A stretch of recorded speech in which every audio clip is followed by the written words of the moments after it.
covering the world of professional wrestling. This is the Signature Spot with Chris Toplack. 3, 2, 1.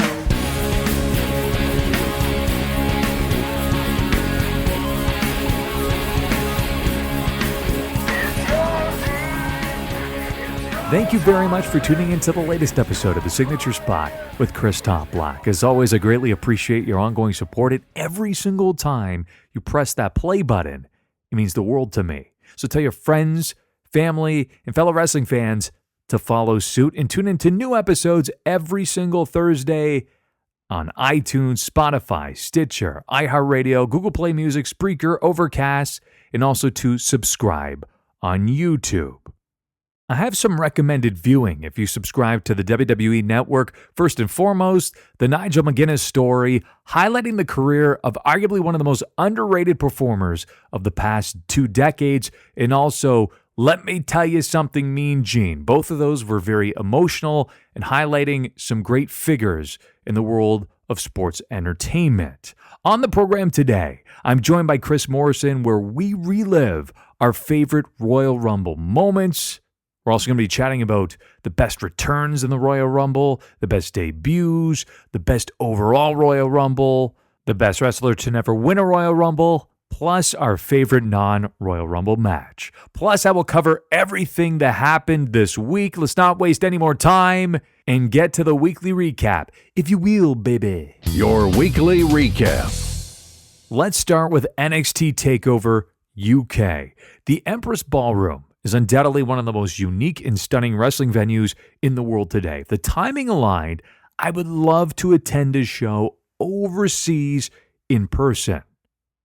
The match that stole the show for me, Mustache Mountain. That's Tyler Bate and Trent Seven versus James Drake and Zach Gibson to become the first NXT UK Tag Champions. What an outstanding way to kick off the show. This match featured incredible near falls in some very memorable spots. The suicide dive into the Doomsday device was one of the most unique tag team spots I have ever witnessed. As I noted, it was easily my favorite match of the evening. After Jordan Devlin took out Travis Banks, it was announced that he would be forced to face a mystery opponent. Who would it be? His teacher, his trainer, Finn Balor. Go back and watch the reaction. It is legitimately goosebump-inducing. The building is shaking. It is deafening. What a great match. I see a very bright future for Jordan Devlin. Dave Mestif versus Eddie Dennis in a no DQ match was easily the least exciting match on the card, and yet it was still brutal and reputable. It's Tony time. That's right, the chase is over. First, she won the Mae Young Classic, now the NXT UK Women's Championship. But take nothing away from Rhea Ripley because she's merely 22 years old, and Tony, for that matter, is 23, and they are two of the brightest prospects under the entire WWE umbrella. Both are almost too good for their age. It still surprises me and will only continue to grow and get better from here. And of course, in the main event slot, it was Pete Dunne versus Joe Coffey. It was a very physical match that lasted nearly 40 minutes and kept me engaged the entire time. My only complaint was the fact that they appeared to blow 2 spots leading into the final transition, the final conclusion of the match. That said, it was still great. Plus, Walter made his debut to a massive reaction while the credits were ready to roll. I did not read spoilers, so as I was watching it, I figured, okay, it's a great moment for Pete Dunne, and then boom, all of a sudden, Walter shows up. So my overall rating is just shy of an 8 out of 10, but I would have to give this event a 10 out of 10 based solely on the live atmosphere. It was electric. Over to trusty old Raw, the gift that keeps on giving. After destroying Vince's limo, Braun found himself out of the Universal Championship match at Royal Rumble and sporadically fined $100,000 for ripping off the limo door. I'm glad Vince doesn't work in insurance because I'm sure that door did not cost $100,000. This eventually led to a fatal four-way between Finn Balor, Drew McIntyre, John Cena, and Baron Corbin. Even prior to that, Finn had to defeat Jinder Mahal just to remain in the match itself. But not only did he remain in the match, he won, and he earned the right to face Brock Lesnar at the Royal Rumble. We're getting a fresh matchup. I'm looking forward to it. It is the Demon versus the Beast. Now, I can't be the only one confused on how everything related to Alexa Bliss just simply seemed off. First, she had a backstage employee knocking on her door multiple times. She doesn't answer, and then walked in on her with her top down.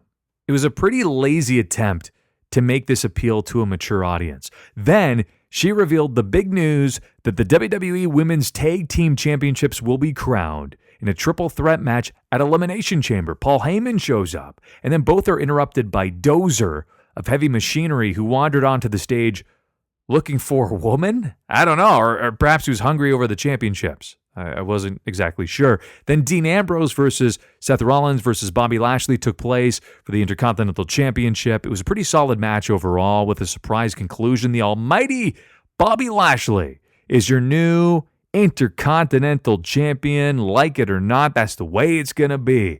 And then we had tension between Sasha Banks and Ronda Rousey, but I really disliked the way they portrayed Ronda as a goody two-shoes, as it really goes against her baddest woman on the planet moniker. And then Nikki Cross made her Raw in-ring debut, but it's not being said that she is exclusive to Raw as of yet, and basically all of the call-ups are still in the air and free agents at the moment.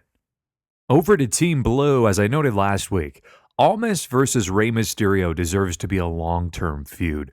The recent match on SmackDown was arguably the best main roster battle of 2019. At least off the top of my head, I can't think of one better. Their chemistry was undeniable, and it still is undeniable, and the spots were so remarkably inventive, and that's what you grow to expect from both of them. Becky Lynch and Asuka played a game of one-upsmanship. Ultimately, Asuka got the last laugh after defeating Billie Kay in seconds. Nevertheless, I like the build between these two for the Royal Rumble, as their characters are believably tough and relentless. Mustafa Ali was on the wrong side of a Samoa Joe beatdown, and the message was heard loud and clear: stay out of Joe's way. The over-the-top Shane McMahon birthday celebration was mildly amusing. I would have preferred to see Shane off television, and still do. The Miz, on the other hand, continues to excel in virtually any role he's placed in. He's very diverse. He's playing more of the face recently, and again, exceeding expectations. And finally, not necessarily a high point for SmackDown, Mandy Rose attempted to invite Jimmy Uso back to her hotel room in an effort to destroy Naomi's marriage. Now, according to Rose herself, she would do, quote, anything it takes to make Naomi miserable, including ruining her happy marriage. Several poorly scripted segments and multiple camera angles later, Jimmy shows up at the hotel room. And here's the weird part. Despite the fact it's being filmed live by someone in the room, a sporadic cameraman dashes into the room, snaps photos, sprints away. All logic completely thrown out the door.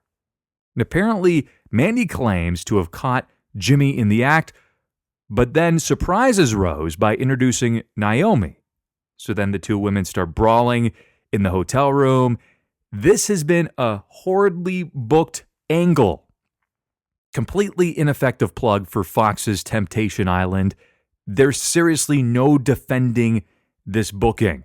So from that hot mess over to an actual professional wrestling show, we had Johnny Gargano versus Humberto Carrillo.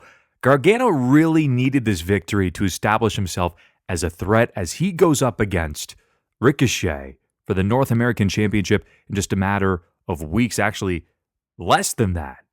So I enjoyed the match. I also really enjoyed Cassius Ohno versus Keith Lee. The low blow. Ohno takes advantage of it. Matt Riddle shows up. That feud is not over. The War Raiders made an appearance. Tommaso Ciampa had a great promo backstage. I did not love the interaction between Shayna Baszler and Bianca Belair. Not their strongest moment for both of them.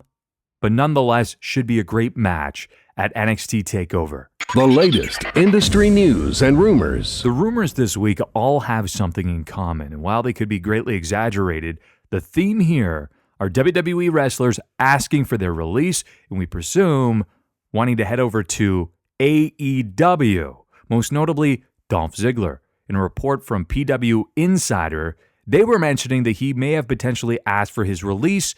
He hasn't appeared on television since New Year's Eve, and then also rumored to have asked for their releases is Mike and Maria Kanellis, who currently appear on 205 Live. So that was reported by Ryan Satin of Pro Wrestling Sheet. It's being speculated they have been unhappy with how they have been utilized by the company. Now, an interesting note, if you head over to ProWrestlingTees.com, Mike actually just started selling t-shirts on there. Perhaps a little foreshadowing taking place. And according to Fightful, there are several employees within the WWE who suspect that the Revival may look to finish up with the company and head over to AEW as well. So that's already a chunk right there, and there could potentially be more. But again, with the news of AEW coming to fruition, this does not surprise me. It could be pure speculation at this point. PW Insider noted that Luke Harper and Eric Rowan have been medically cleared to return to action. Their return could take place as soon as next week. And Ring of Honor announced that CMLL MLW star Rush signed an exclusive deal with the company.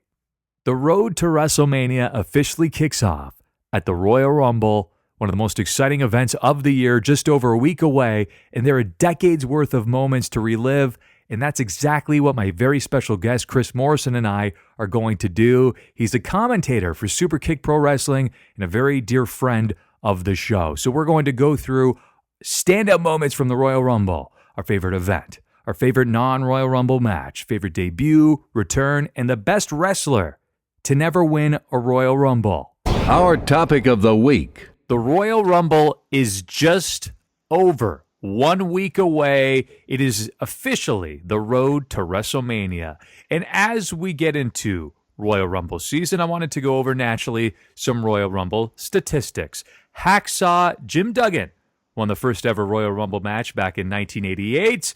Cops Coliseum in Hamilton, Ontario, the Great White North is where that took place. Who's the wrestler with the most Royal Rumble victories? That would be Stone Cold Steve Austin with 3. 6 others have claimed it twice. That's Batista, Cena, Hogan, Michaels, Orton, and Triple H, if you're keeping track. Number 27 is the luckiest number with the most Royal Rumble winners at 4, but 24 and 30 are close with 3 apiece. Batista is the only person to win from the same spot twice. That was number 28. Most eliminations, I believe it's 44 or 43. That's going to Kane to hold me to that. Most eliminations in a single match, that is Braun Strowman with 13. He surpassed Roman Reigns, who previously had 12.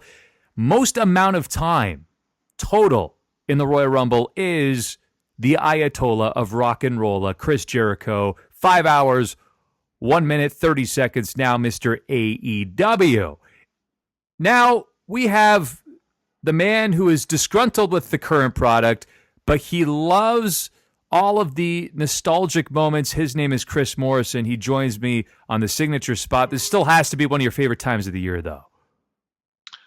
It's still time to rumble. Yeah. It's still time to rumble. It's still a good time of the year to be a wrestling fan, and obviously it's the beginning of the ultimate time to be a wrestling fan.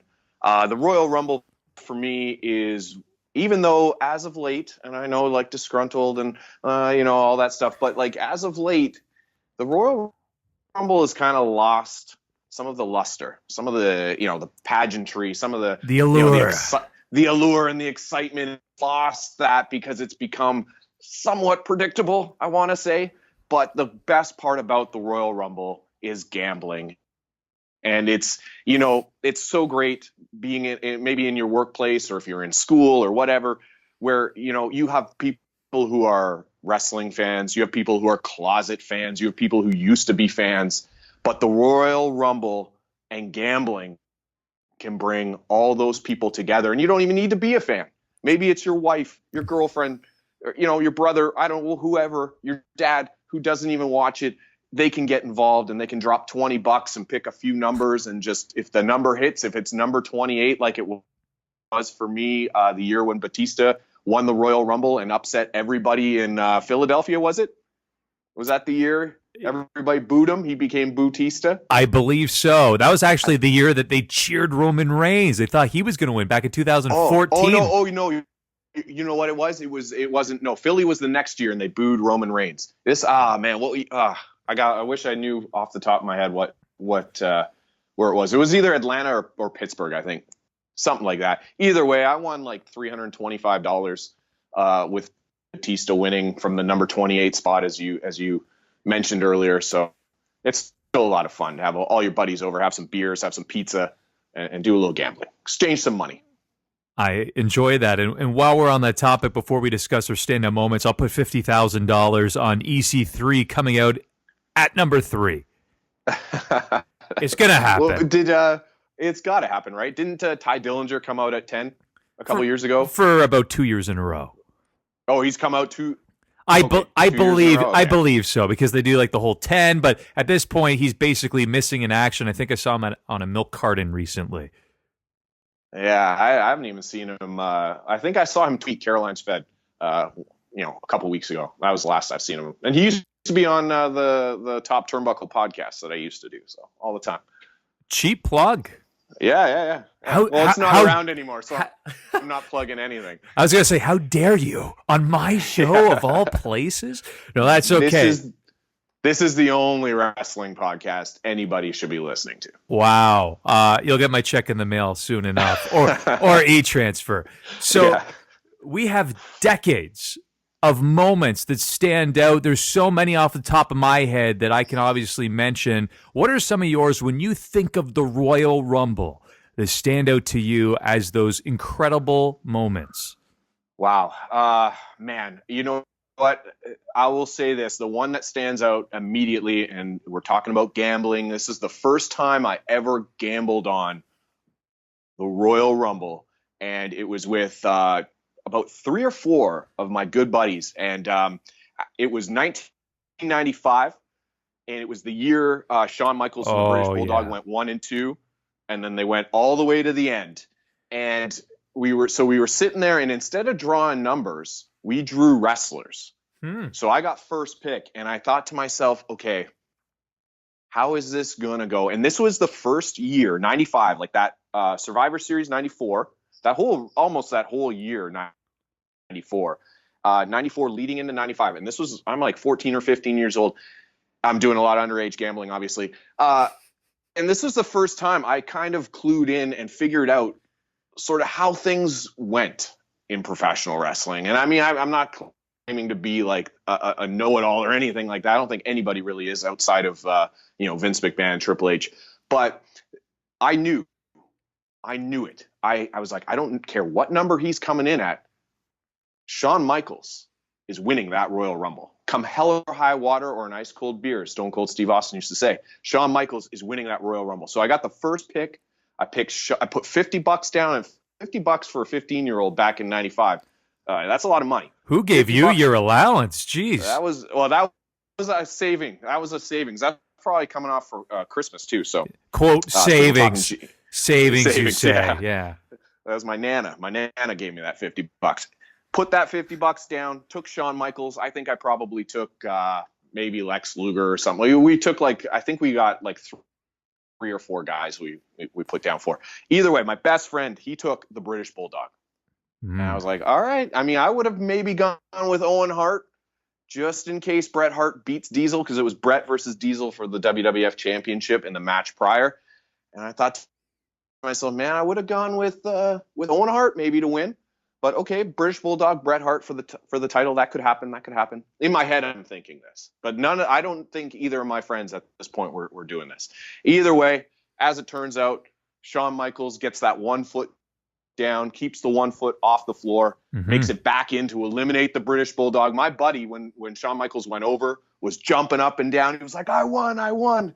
And I was sitting there. I was like, it's not over.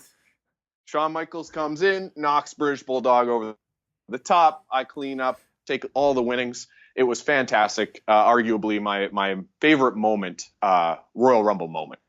That's an incredible. But there's many. There are many. I was going to list some of mine in chronological order. I'm this organized just to throw it out there and see your thoughts. So the first is from 1989. Oh, so fine. The Mega Powers erupt after Hogan accidentally eliminated the Macho Man. Ooh, yeah. Randy Savage. How about that one? I like that one. The one actually that stands out for me from that Royal Rumble is Axe and Smash starting 1 and 2. I thought that was interesting. Really clever. Yeah, that was really clever. I can't recall if that's ever been done. I think one year people were thinking it was going to happen with who are the guy, the Ascension. Oh yes. But I don't think that it actually happened. But no, that and that's a hot storyline too. It was. Hogan and Savage, a whole year in the making, and Savage getting hot, and then I believe too, after they sort of work things out, because Miss Elizabeth came down as well to calm everybody down. And I remember, I think it was the Boss Man was the next guy into the ring after it happened, and Savage was like kind of still doing that thing where he's like, no, I'm gonna stay and help you out. And Hogan's like, no, you got to go, you're eliminated. A great moment. How about the Ultimate Showdown? Hulk Hogan, Ultimate Warrior, 1990, a precursor to their match at WrestleMania 6. Well, we've talked about this before. WrestleMania 6, one of my favorite, if not my second favorite WrestleMania of all time. This Royal Rumble, I think this is where the Royal Rumble really started to take off. And then we're talking, I think it's the third unofficially, but I look at it as the second officially, because the first one, the one in '88, even though it was the Royal Rumble, there's not a lot of VHS cassettes. It was always the first one I ever rented was '89, and I think '89 was where it really took off. And I think the first ever Royal Rumble as well was only 20 guys, I want to say, and there was a different over-the-top rope rule in the. I'd have to go back and look at it, but I'm pretty sure it wasn't the 30-man Royal Rumble. I think it was like 20, 25 dudes. Mm-hmm. But 90 was awesome. Warrior, Hogan, and they did that double clothesline, I believe, in the center of the ring where it took them both out. Yes, they did. It was. I'm going to run across for some more, and again, we'll touch on specific categories for some questions I have for you. But how about with a tear in my eye?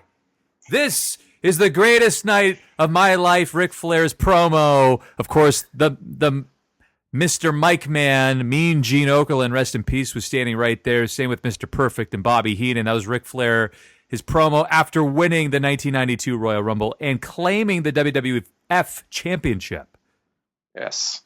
I'm not going to talk too much about this one right now because I feel like I'm going to be talking about that one a little bit later on. You will. And how about Bret Hart, Lex Luger landing at the exact same time, 1994, the first time we saw co-winners of the Royal Rumble.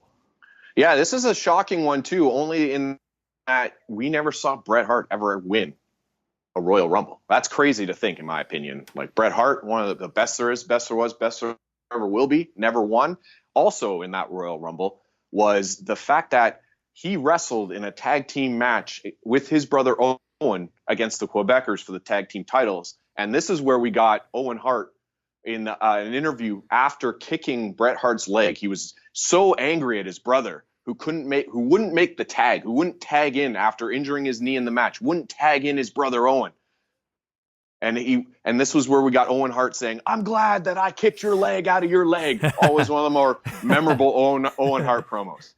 Now, this wasn't necessarily in the Royal Rumble match itself in some cases here, but what about The Undertaker ascends to heaven? Oh, in 94 still. We're sticking with 94. 94, this frightened the hell out of me as a young child. I mean, he goes up to heaven. You have all the heels that basically send him there. That was frightening. Yeah, you know what was great about that was the fact that was The Undertaker's match. That was his bread and butter match. Like, there was no way The Undertaker was losing to Yokozuna. Title on the line, casket match. All the lead up to that match was how scared Yokozuna was. And then Yokozuna, James E. Cornette, Mr. Fuji outsmart The Undertaker. The whole roster comes down. I just remember being a kid and thinking, wow, they buried The Undertaker. This actually happened. It was eerie. You mentioned it. Shawn Michaels, back-to-back victories. Of course, in 1995, he was the first with one foot touching the ground. That's where the rule came from. And I want to fast forward to my personal favorite moment. This isn't jumping too far ahead, but how about Stone Cold Steve Austin cheating to win his first ever Royal Rumble 1997? But specifically, Chris, the reaction when Bret Hart comes out was, to me, one of the most golden moments in pro wrestling history. Bret Hart was white hot at that point. 1996, he took most of the year off after losing to Shawn Michaels in the Iron Man match, returned at Survivor Series, wrestled Stone Cold Steve Austin, was so incensed with wanting to get his hands on Stone Cold Steve Austin, and the fact that Stone Cold Steve Austin screwed him over so badly in that match, and was sitting at one point on the top turnbuckle looking at his wrist tape as if it was a watch. Pretend watch, yes. Yeah, a pretend watch in the attitude. And you talk about Bret Hart coming to the ring. I want to talk about Bret Hart after getting screwed and just grabbing the referees and throttling these poor defenseless referees, going up to Vince McMahon, telling him this is bullshit. An amazing Royal Rumble match. And the first one, I believe, too, that was in a football-esque type stadium. Like, I believe that was like 60-something thousand people were supposed to be, like, that was supposed to be the attendance at that one. Yeah, and we're supposed to have about 40,000 coming up in just over a week as well. So yeah, looking forward to that. I have two more, and then let's get into the questions here. I have three faces of Foley. 1998 Royal Rumble. Talk about a moment with him. Well, that's one of the ones where it was fairly predictable that Stone Cold Steve Austin was going to win that Royal Rumble. I mean, maybe The Rock had an outside chance, but Mick Foley, how creative Mick Foley has been, whether it's, the bumps he's taken or just his characters. Absolutely loved seeing all three faces of Foley in that match. And perhaps the greatest finale of all time, actually, not even perhaps, I'll say hands down, Shawn Michaels, Undertaker, the final two for the victory. Undertaker throws him over the top rope. That, to me, between two of the greatest of all time in professional wrestling, was such a historic moment. That was one of the better Royal Rumbles. That was, I believe, 2007. 2007, yes. I was going to say 2008, but yeah, 2007. And that was not, I mean, Shawn Michaels had another great moment. I mean, it involved The Undertaker, but The Undertaker wasn't present. But we'll talk about that shortly as well, I believe. Perfect. So what we're going to do is go through 5 different categories. We'll go through them quickly, and we'll start first with your all-time favorite Royal Rumble event. What is it and why? Well, the all-time favorite Royal Rumble, hands down. Come at me on Twitter, the YouTube comments. I don't care. It does not matter. The number one best Royal Rumble of all time, past, present, and future, will always be 1992, Ric Flair. Woo! With a tear in my eye. With a tear in my eye. And I believe wasn't somebody smoking in one of the off and he's like, put that cigarette out or something. I believe that's the same year. Yeah. Ric Flair, the ultimate heel. There wasn't a guy on the roster, heel or face, in January of 92 that liked Ric Flair. And he came in the most hated man in 91. He had the belt that was distorted. He helped The Undertaker beat Hulk Hogan at Survivor Series 91. He was instrumental in causing the WWF title to be on the line in the Royal Rumble. Not similar to, like, we saw it many years later with Roman Reigns, and he had to defend his title. We're talking this thing is up for grabs. This is unheard of in 1992. You had Bobby Heenan on commentary with Gorilla Monsoon, absolute gold. You had Macho Man Randy Savage, Jake the Snake Roberts. That feud was white hot. Macho Man had the Cobra gnawing on his arm, months prior. You had Hogan and the Undertaker still going at it. And then you had Sid Justice, and then that altercation between Sid Justice and Hulk Hogan at the end, where you can hear, I believe, just before they cut to Ric Flair, where you can hear Sid Justice saying, "I'll kill ya," to Hulk Hogan. And then they would later have a pretty decent WrestleMania 8 match where Hulk Hogan would retire. I believe it had to do with the steroid scandal. I could be wrong on that one. But the 92, basically the 1992 Rumble for me is a must watch, a must see. Get the network for a month just to watch that, or the 6 months, whatever you have to sign up for. Sign up and watch it. It's worth the money. That's my choice as well. Of course, as we know, prior to the event, it was announced that the winner would capture the vacant WWE Championship, and that was because Hulk Hogan was stripped. That was after 2 controversial title switches between himself and The Undertaker. But before we move on, I just want to have a quick runner-up for me.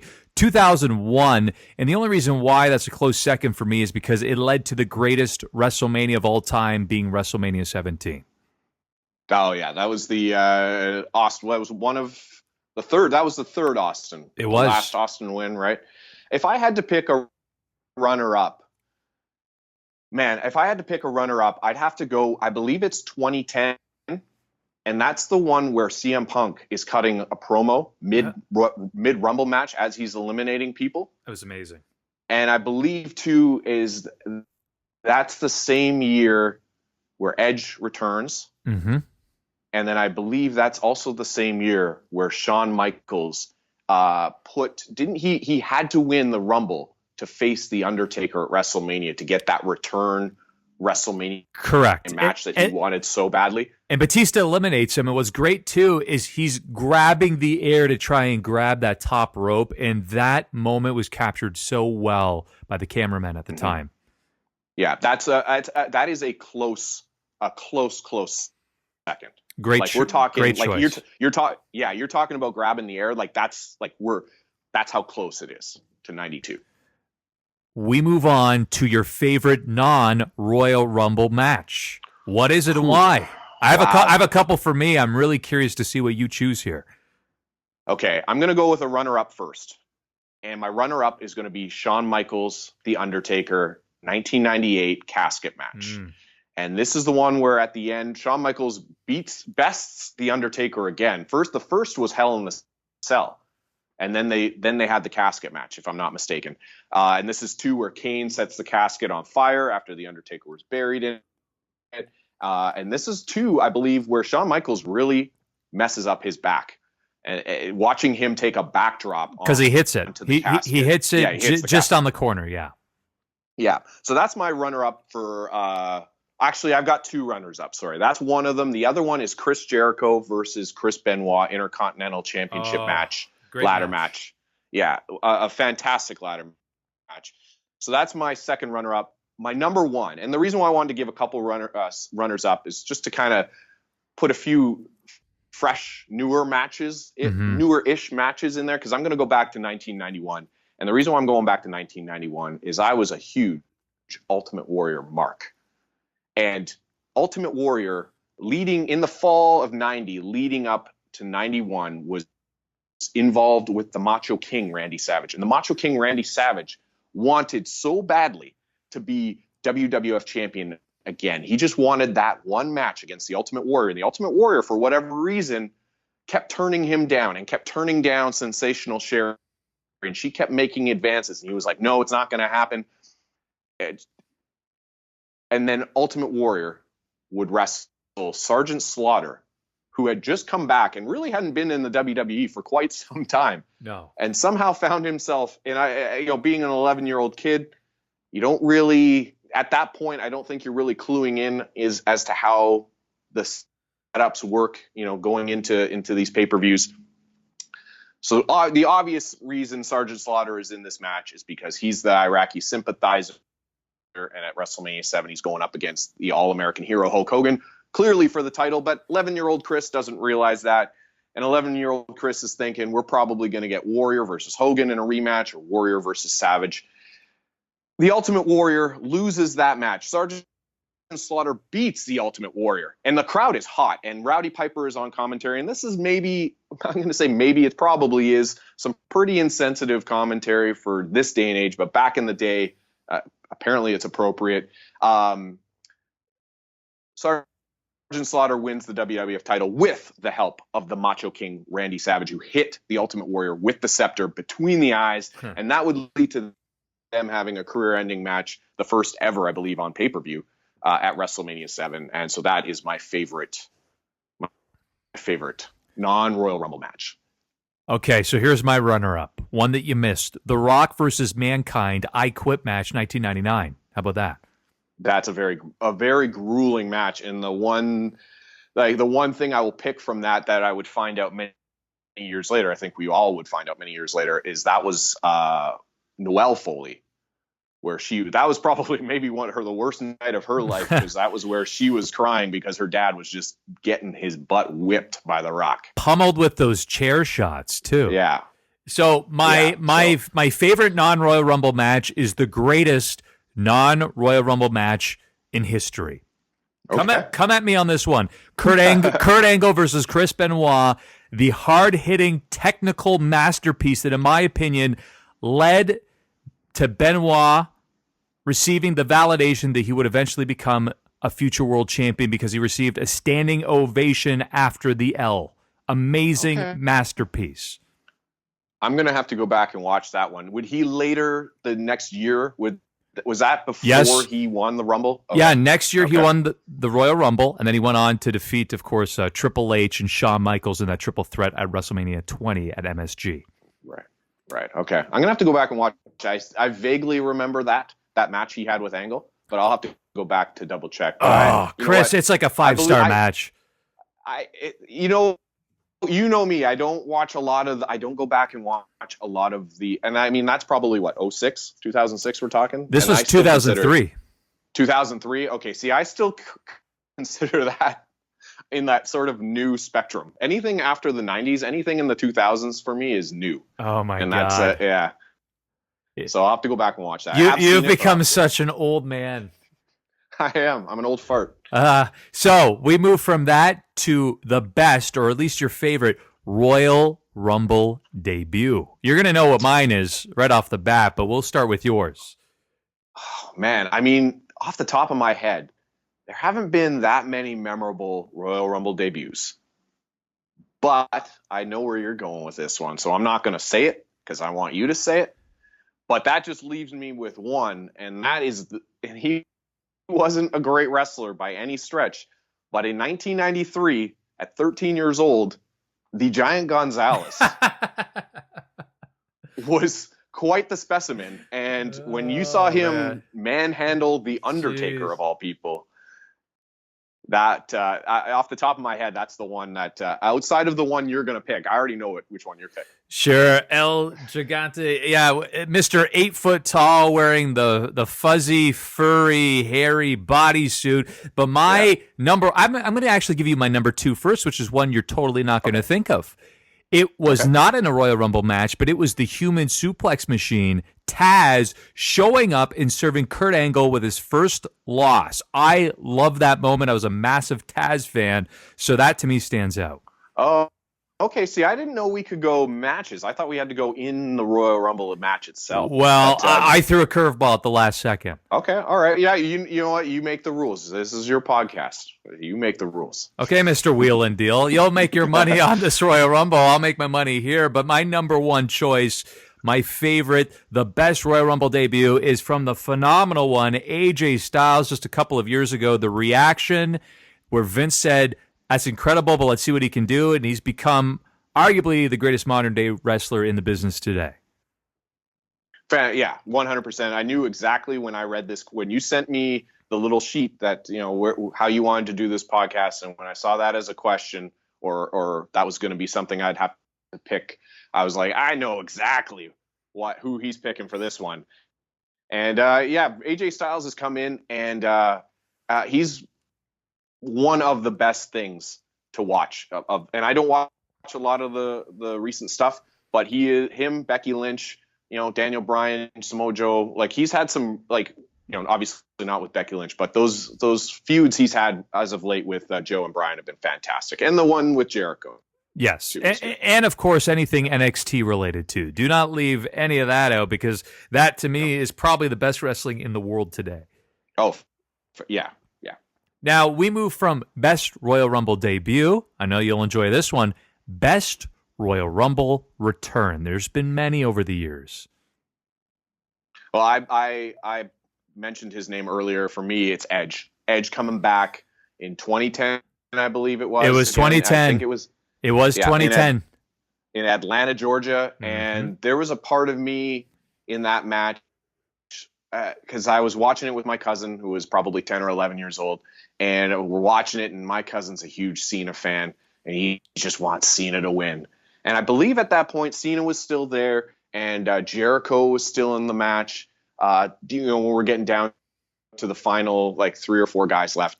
And I was thinking to myself, man, I'll pop in my uncle's basement if Edge wins. He's got to win this. He came back, and the crowd went bonkers. But there was a part of me that was like, you know what? I bet you Cena. And there was a couple close calls, but no, Edge pulled it out, and that's the one that sticks out in my mind as one of the greatest returns. And Edge is one of the best wrestlers of all time. Easily, hands down. I think as we look back at full body careers, Edge has to be right near the top. And you know what sold that return for me was Jericho's reaction. Mm-hmm. When he heard Edge's music. That's why Jericho is a top guy and one of the GOATs, because his reaction made it exponentially better. But I have 3 others, Mr. Morrison. Okay. Because Edge is on my list. I have John Cena making his surprise return. That was entrant number 30 back in 2008, MSG. Nobody expected it. They thought he was on the shelf. He came back, miraculously returned from injury. Man, what a reaction. Yeah, he got a really good pop. And that's one of the ones, too, when I go back and watch, and you kind of forget, it's hard sometimes to remember all the circumstances leading up, but going back and watching that one, and I was like, wow, the crowd. What a 180 from today, where the crowd boos this guy. And, he comes back and the crowd just lost their minds. And I think he eliminates Triple H. He did to win. One. Yeah. Yeah. And that's a good one, too. And that one, you know what was great? I always get hung up on the way the arenas look. And MSG used to always have a special look. It was great. Yeah, because the entrances weren't from, the left or the right. They were north. They were right in front of you. Dead on. Yeah, and so even Royal Rumble 2000, where they had sort of that back alley, all the spare tires and I think the taxi cab, right? Yeah, the taxi cab. Yeah, and that one too is when Cena comes back, it's got the lights, the strobe lights and everything, and the John Cena thing. It was awesome. I'm gonna throw out a couple random ones that many tend to forget. How about 2002, Mr. Perfect? And not only returning, making it to the final 3. Unbelievable. Mr. Perfect. And that was that the one where Drew Carey was in that Rumble?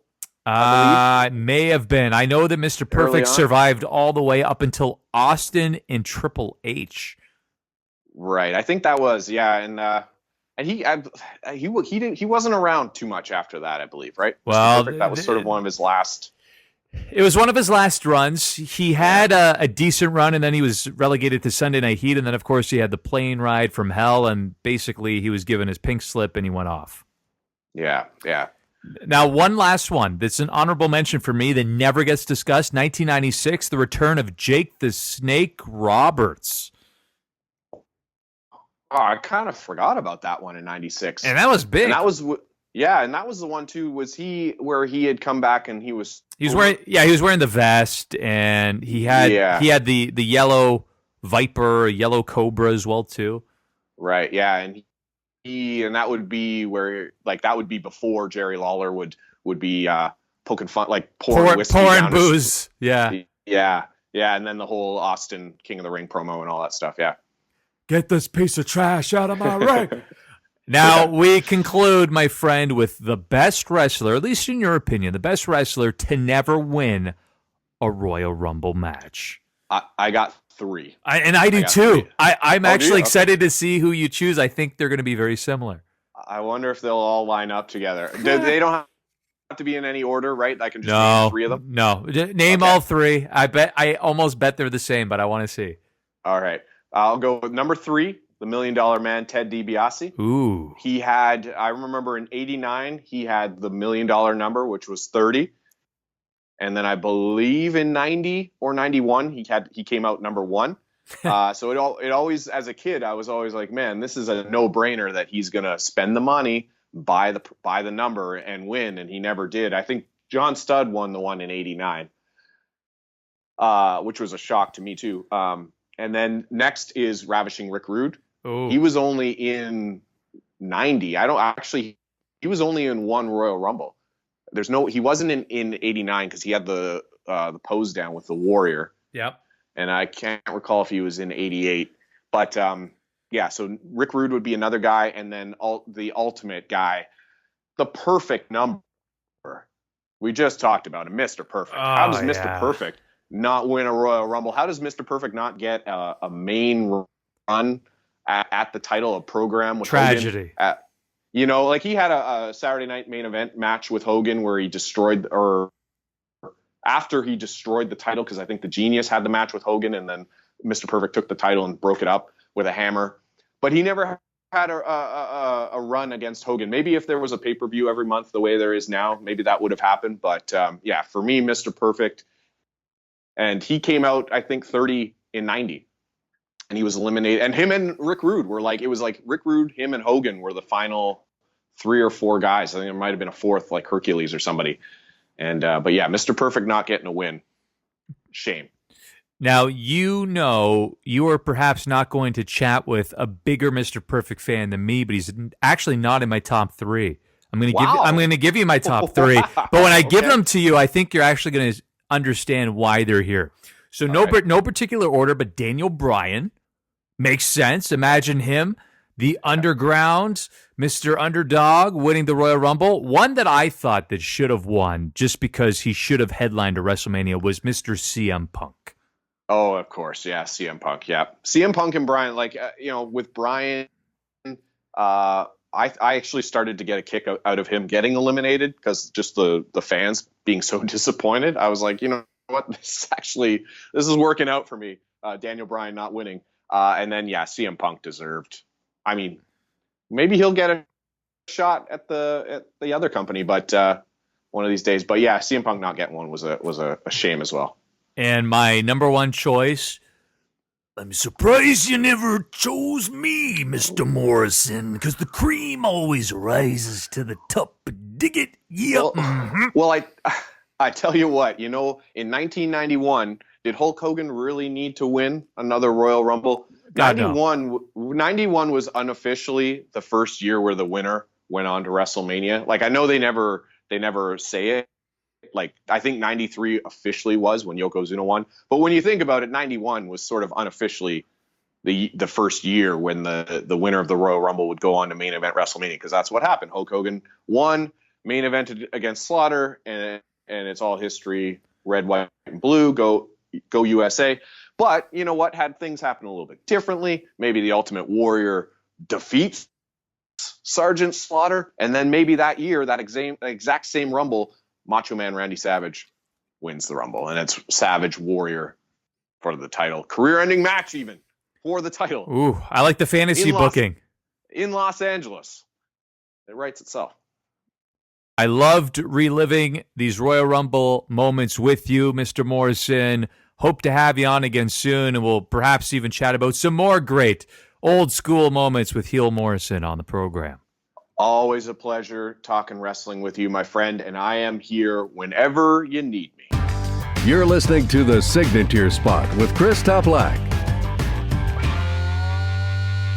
The most amazing aspect of reliving Royal Rumble moments is that we could have carried on that conversation for another 2 or 3 hours, so I really appreciate my guest, Chris Morrison, for joining me. You can follow him on Twitter at 20min time limit.